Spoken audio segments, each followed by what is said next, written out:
Il n'est pas rare de voir dans la capitale Lomé des bouteilles de gaz juchées dans les coffres des véhicules taxis.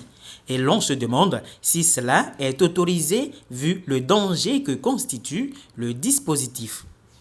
Quels sont les risques et quel combat est mené contre cela? Voici l'objet de l'émission de ce jour.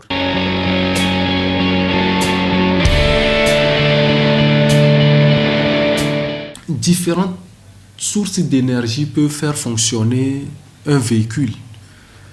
On peut citer notamment le gasoil, que nous appelons communément le diesel.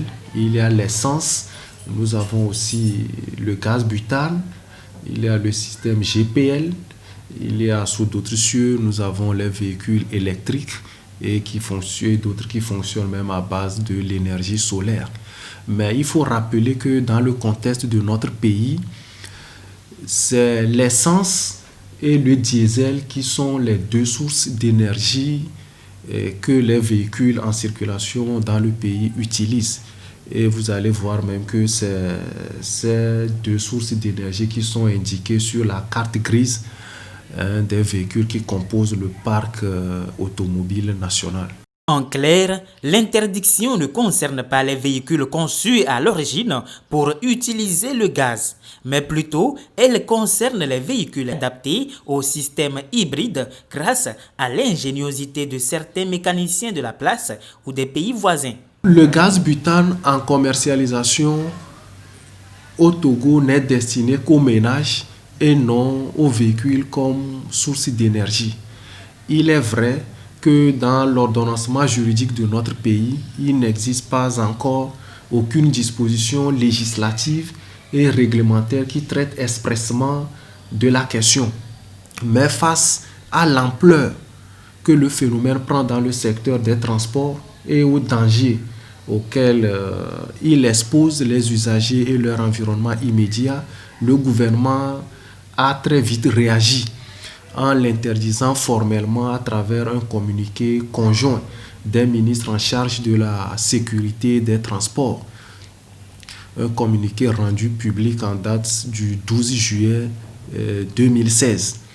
Dans ce communiqué, le gouvernement invitait expressément les propriétaires de ces véhicules non conçus à l'origine par le fabricant pour être alimentés en gaz butane à abandonner systématiquement ce mode de consommation qui défie toute norme de sécurité. Une mesure préventive salutaire vu la dangerosité de ces embarcations de fortune. Un risque réel est éprouvé lorsque nous regardons ces images. Un véhicule de gaz percute un autre et la bouteille de gaz s'explose avec une puissance inimaginable. Cette réadaptation artisanale ne respecte pas toutes les mesures de sécurité qui devraient être prises en compte dans le cadre de la conception et du montage d'un système d'exploitation d'un gaz hautement inflammable que constitue le gaz butane. Dans ces conditions où les prescriptions techniques de sécurité ne sont pas respectées, les risques d'explosivité et d'incendie sont réels.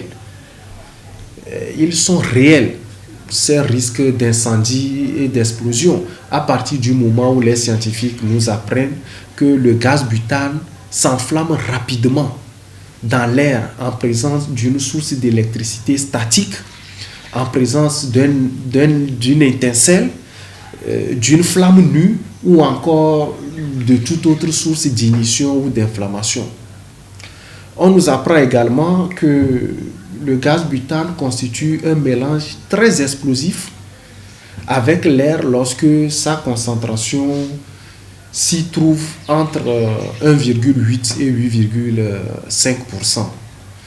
Donc, vous voyez, le risque d'explosion est vraiment réel. Au-delà de l'incendie et de l'explosion, il faut aussi rappeler que l'inhalation du gaz butane peut exposer les usagers à certaines pathologies. Les médecins nous apprennent que Le gaz butane est un véritable dépresseur du système nerveux lorsque sa concentration atteint 1,7%. Et à haute concentration même, le gaz butane agit comme un asphyxiant simple qui est même capable de déplacer l'oxygène nécessaire à la respiration. Vous voyez combien il est dangereux en milieu clos. Et Dieu seul sait, dans les taxis, dans les véhicules qui constituent aussi des espaces clos, ce que nos compatriotes encourent à partir du moment où les prescriptions élémentaires de technique et de sécurité n'ont pas été respectées. Raison pour laquelle la division de la sécurité routière fait de ses priorités la lutte contre cette pratique qui devient un phénomène dans notre pays. Nous les avons suivis dans une de leurs missions au cours de laquelle nous avons voulu comprendre les mobiles qui poussent les conducteurs à ce changement de dispositif. Économique,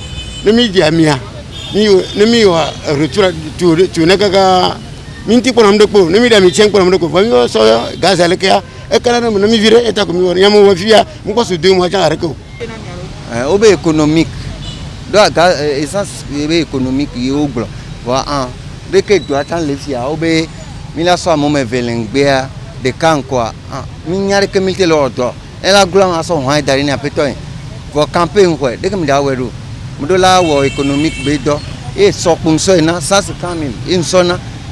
Les passagers sont-ils conscients des risques qu'ils courent quand ils prennent ces taxis? Kalme komiso muzane son e ko kona bana konjile kiniki biansa muzane son 2 semaines où on va bien se nous coller les gaz mais bene e huya be alezo gaz la na ela lezoma e be que mo malea e no ngbale de zona yo nyodo wa e na ye leza gaza ye mtro bien se be fide nenyi be no wa truwa de ela batterie d'asima e be la tendasi be mo ma e mule nyo na ye no le ina yo neli. Nous avons voulu comprendre ce qui fait la dangerosité de cette réadaptation. Nous nous sommes rendus dans un garage automobile poser la question à un spécialiste. Les dangers liés à ces adaptations sont multiples.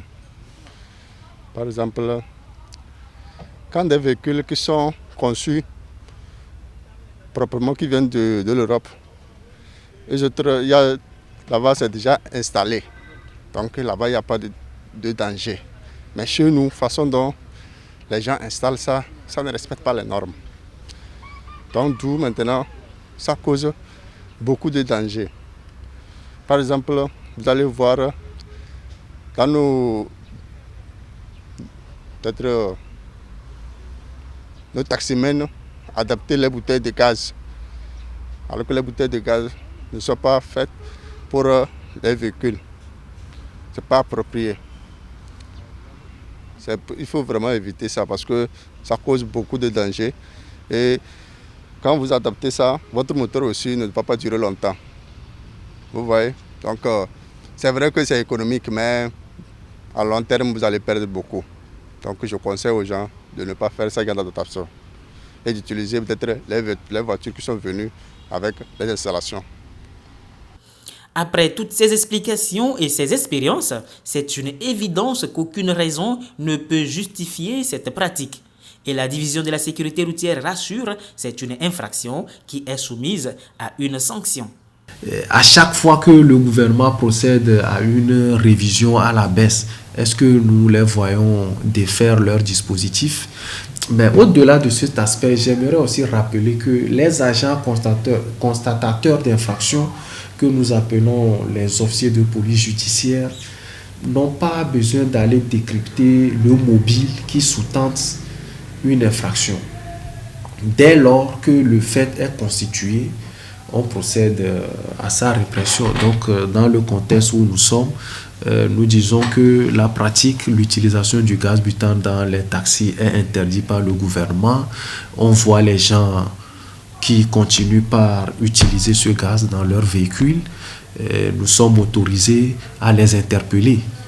sans tenir compte du mobile ou des motifs que les uns et les autres pourront évoquer. La mission principale de la division de la sécurité routière DSR, éduquer les usagers de la route. Elle ne rate jamais l'occasion de le faire. Les sensibilisations précèdent toujours les répressions. Nos actions dans le cadre de la répression de cette pratique sont à la fois préventives et répressives. S'agissant d'abord de la prévention, et conformément au communiqué du gouvernement auquel je faisais un peu plus tôt allusion, la division de la sécurité routière organise des campagnes de sensibilisation au profit des conducteurs de taxi dans les gares routières, aussi bien à Lomé ici qu'à l'intérieur du pays, dans le but de leur expliquer le danger du phénomène, le danger qu'ils courent eux-mêmes, le danger auquel ils exposent les passagers et leur environnement immédiat. À travers ces opérations de sensibilisation, ils sont mis en garde contre les contrôles inopinés qui devraient être organisés sur l'ensemble du réseau routier national. Et lorsque au cours de ces contrôles, et c'est la phase de la répression, nous tombons sur des conducteurs de taxi qui, au mépris de cette interdiction, au mépris de toutes ces campagnes de sensibilisation, continuent par utiliser ce mode de consommation. Nous procédons à leur interpellation. Leurs véhicules sont mis en fourrière, des véhicules qui ne seront libérés qu'après que les conducteurs aient défait le système ou le dispositif de gaz mis à l'intérieur. Somme toute, il revient de dire qu'aucune raison ne peut justifier la mise en danger des vies humaines. Le gaz butane est une matière hautement explosive et toxique. Son utilisation même dans les ménages doit être minutieuse. Les conducteurs de taxi sont appelés à abandonner cette pratique pour le bien de tous. Sécurité routière, tous responsables. À la semaine prochaine.